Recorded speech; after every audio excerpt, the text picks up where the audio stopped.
Então, essa história do Império Egípcio, como nós vimos ali na linha do tempo dividido em três momentos, ela vai começar com um cara chamado Menés, tá?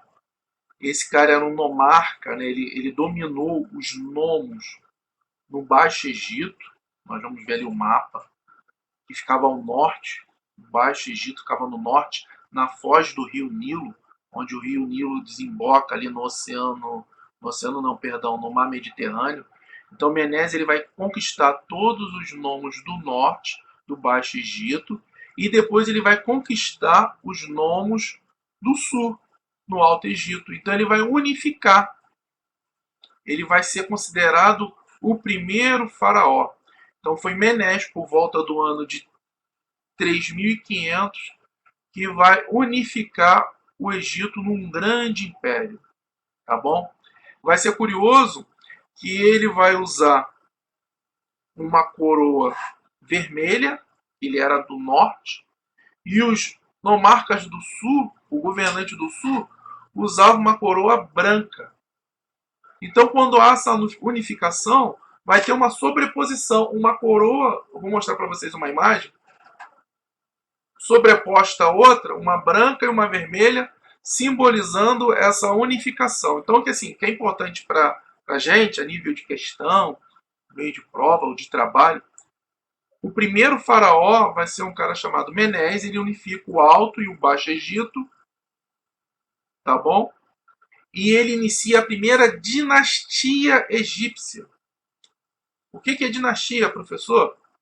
Dinastia é quando o poder de determinado reino ou império fica dentro de uma mesma família. Então, essa dinastia, esse poder vai ficar dentro de uma mesma família. Então, o faraó morre, quem vai assumir pode ser um filho, pode ser um sobrinho, pode ser um irmão. Não é necessariamente hereditário de pai para filho.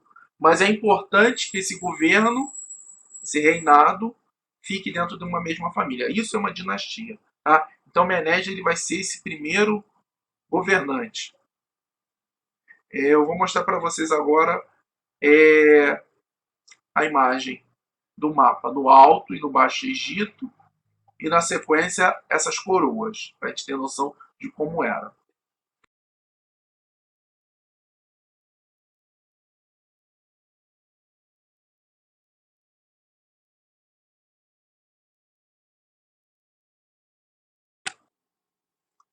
Então vimos que o primeiro faraó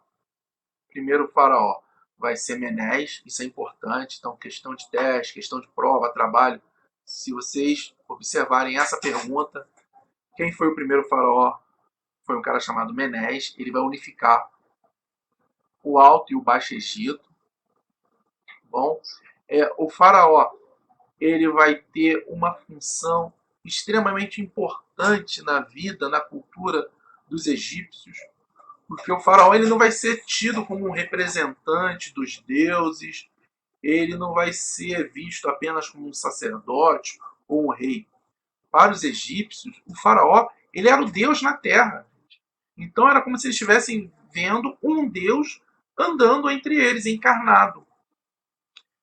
A religião egípcia, que a gente vai ver um pouquinho mais à frente, ela tem uma característica muito comum nessas civilizações orientais, que é a questão do politeísmo. Eles acreditavam em vários deuses.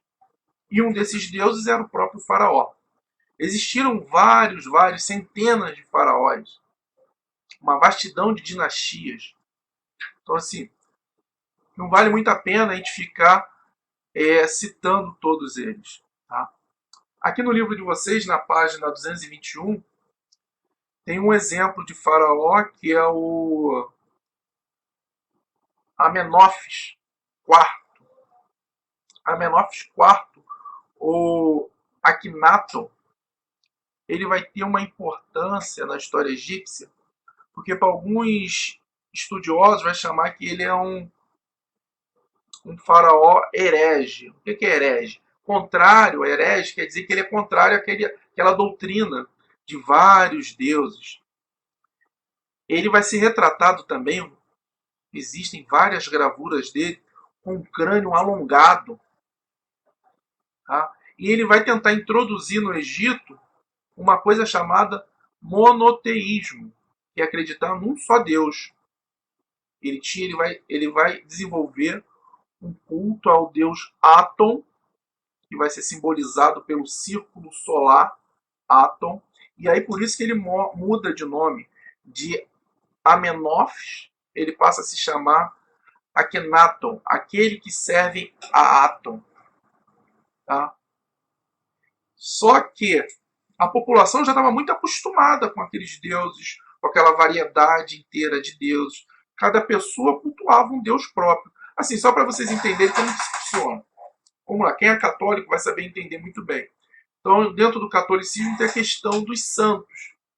E aí cada pessoa é devota de um santo. Então tem pessoa que é devota de São Jorge, ela ora lá para São Jorge. Tem outros, aqui em Santa Cruz é muito presente essa figura de São Jorge. Tem outros que é para Nossa Senhora Aparecida, Nossa Senhora de Fátima, São Francisco de Assis. Até, né, temos o Papa Francisco, né, que é uma referência a São Francisco de Assis. Então cada pessoa cultua ou tem uma devoção a um santo. Então se chegasse agora e falasse acabou, não existe mais esses santos, não pode mais ter santo em casa, as pessoas iam ficar tristes, as pessoas iam ficar revoltadas. Então foi o que aconteceu lá atrás com os egípcios. Então Akhenaton ele manda cessar o culto aos outros deuses e institui que agora só devemos acreditar e seguir um Deus, que é o Deus Atom. Tá? Isso não dá certo. Tá? Quando ele morre, muitas das imagens dos faraós, eles vão deixar as imagens deles representadas assim, nas paredes, nos templos, vão ser destruídas porque a população fica realmente revoltada com essa postura dele. E um outro faraó famoso, que é o filho dele, o Tutankhamon, ele vai restabelecer o culto a vários deuses, ele vai restabelecer o politeísmo. Tá? Era muito importante na cultura egípcia, como eu falei para vocês, eles acreditavam que o faraó era uma encarnação de um deus na terra. Eles acreditavam na vida após a morte, os egípcios. Então eles se preocupavam muito mais durante o dia, durante a vida dele, com a morte do que propriamente viver. Porque eles acreditavam que quando eles morressem, eles iam para um mundo espiritual, onde eles teriam um julgamento num tribunal de Osíris, né? No tribunal de Osíris, onde o coração dele ia ser colocado numa balança. De um lado o coração, de outro lado uma pena. Então, se o coração da pessoa fosse mais pesado que a pena, olha só, essa pessoa teria cometido vários pecados, seria uma pessoa ruim. Então, se o coração fosse mais leve que a pena, essa pessoa ela tinha o direito de seguir a eternidade. Ela tinha recompensa pelas boas ações. Novamente fazendo uma comparação com nossos dias, como o cristianismo. Né? Se a gente tem uma vida boa, a gente vai para o paraíso, para o céu. Se a gente tem uma vida ruim, dependendo da vertente do cristianismo, nós podemos ir para o inferno. Como a gente estudando, né? Se eu faço um ano bom, fazendo os trabalhos, assistindo às aulas, tenho boas ações, eu vou mudar de série, vou passar, vou para o 7º ano. Agora, se eu faço bagunça, se eu não assisto às aulas, se eu não estou presente, não faço os trabalhos, eu fico reprovado. Então a gente pode fazer essa brincadeira, né? Então lá no final tem o tribunal de Osíris, não se esqueçam.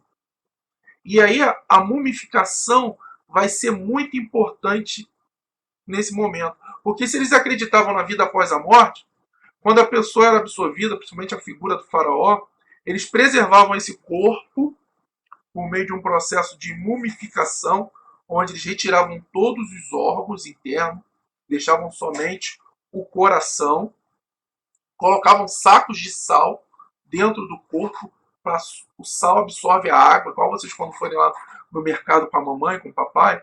Por que a carne seca ela não precisa ficar fora ela não precisa ficar dentro do refrigerador, porque o sal ele conserva, o sal ele absorve a umidade, a água, e vai facilitar o processo de que a carne venha a estragar.